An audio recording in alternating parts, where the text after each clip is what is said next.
കടന്ന് പ്രകൃതി സൗന്ദര്യത്തിന്റെ ഈട്ടിലമായ ഭൂതത്താൻകെട്ടിൽ വീണ്ടും ബോട്ടിംഗ് സവാരി സജീവമായി.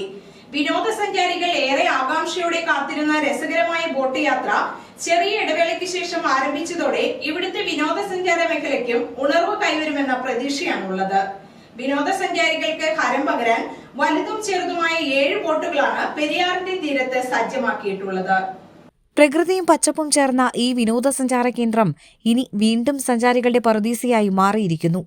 പെരിയാർ നദിയുടെ ശാന്തമായ നീരൊഴുക്കിലൂടെ കാട്ടിനകത്തേക്ക് നീങ്ങുന്ന ബോട്ട് സവാരിയാണ് ഇവിടെ എത്തുന്നവരുടെ ഏറ്റവും പ്രിയപ്പെട്ട അനുഭവം. കാടിന്റെ നടുവിലൂടെ നീങ്ങുന്ന യാത്രയിൽ ആന, മാൻ, കുരങ്ങ് തുടങ്ങിയ മൃഗങ്ങളെയും വിവിധ കാട്ടുപക്ഷികളെയും അടുത്തറിയാനും അവസരമുണ്ട്. ഇതുതന്നെയാണ് സഞ്ചാരികളെ ആവേശത്തിലാഴ്ത്തുന്നത്. കുട്ടികൾക്കും കുടുംബങ്ങൾക്കും ഒരുപോലെ ആസ്വദിക്കാവുന്ന അനുഭവമാണിത്. ബോട്ട് സവാരിക്ക് ആവശ്യമായ സുരക്ഷാ സംവിധാനങ്ങളെല്ലാം സജ്ജമാക്കിയതായി അധികൃതർ അറിയിച്ചു. ലൈഫ് ജാക്കറ്റുകൾ നിർബന്ധമാക്കി സുരക്ഷാ മാനദണ്ഡങ്ങൾ പാലിച്ചുകൊണ്ടാണ് യാത്ര നടത്തുന്നത്. വാരാന്ത്യ ദിവസങ്ങളിലും അവധി ദിവസങ്ങളിലും കൂടുതൽ തിരക്ക് പ്രതീക്ഷിക്കുന്നതിനാൽ മുൻകൂട്ടി ബുക്ക് ചെയ്യണമെന്ന് അധികൃതർ അഭ്യർത്ഥിച്ചു. പ്രകൃതിയോട് ചേർന്ന് നിൽക്കുന്ന ഈ ബോട്ട് സവാരി വീണ്ടും സജീവമായതോടെ ഭൂതത്താൻകെട്ടിലേക്ക് കൂടുതൽ സഞ്ചാരികൾ എത്തുമെന്ന പ്രതീക്ഷയിലാണ് അധികൃതർ. ഇപ്പോൾ 7 ബോട്ടുകൾക്കാണ് പെർമിറ്റ് നൽകിയിട്ടുള്ളത്. 95 സീറ്റിന്റെ ഒരു ബോട്ടും 45 സീറ്റിന്റെ മറ്റൊരു ബോട്ടും 42 സീറ്റിന്റെ ഒരു ബോട്ടും 10 സീറ്റിന്റെ 4 ബോട്ടുകളുമാണ് അനുമതി നൽകിയിട്ടുള്ളത്. എല്ലാ സുരക്ഷാ മാനദണ്ഡങ്ങളും പാലിച്ചുകൊണ്ട് നടത്തുന്ന ഈ ബോട്ട് സവാരിയിൽ ദേശാടന കിളികളും വന്യമൃഗങ്ങളെയും അടുത്തു കാണാൻ കഴിയുമെന്ന് ബോട്ടുടമ ജോബി പറയുന്നു. ഒരു വർഷത്തെ ഇടവേളയ്ക്ക് ശേഷം ഭൂതത്താൻകെട്ടിൽ ഇന്ന് ബോട്ടിംഗ് പുനരാരംഭിച്ചിരിക്കുകയാണ്. രാവിലെ 9 മണി മുതൽ വൈകുന്നേരം 6 മണി വരെ ബോട്ടിംഗ് സമയം ക്രമീകരിച്ചിരിക്കുന്നത്. കേരള മാരിടൈം ബോർഡും പെരിയാർ വാലി ഇറിഗേഷനും അനുശാസിച്ചിരിക്കുന്ന എല്ലാ സുരക്ഷാ മാനദണ്ഡങ്ങളും പാലിച്ചാണ് ഇവിടെ ബോട്ടിംഗ് നടത്തുന്നത്.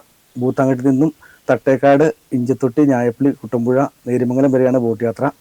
മണിക്കൂറിന് ഒരാൾക്ക് 250 രൂപ വെച്ചാണ് ഈടാക്കുന്നത്.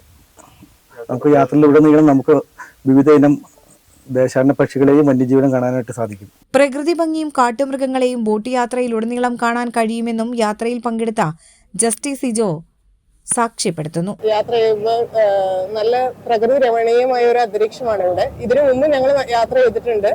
ഇവിടെ വന്യമൃഗങ്ങൾ, മ്ലാവ്, നേരത്തെ ആനേനെയൊക്കെ ഞങ്ങൾ വരുമ്പോൾ കണ്ടിട്ടുണ്ട്. പിന്നെ മലകളൊക്കെ ഭയങ്കര ഭംഗിയാണ് ഇവിടെ. ഭയങ്കര അന്തരീക്ഷം ഭയങ്കര ക്ലീനാണ്.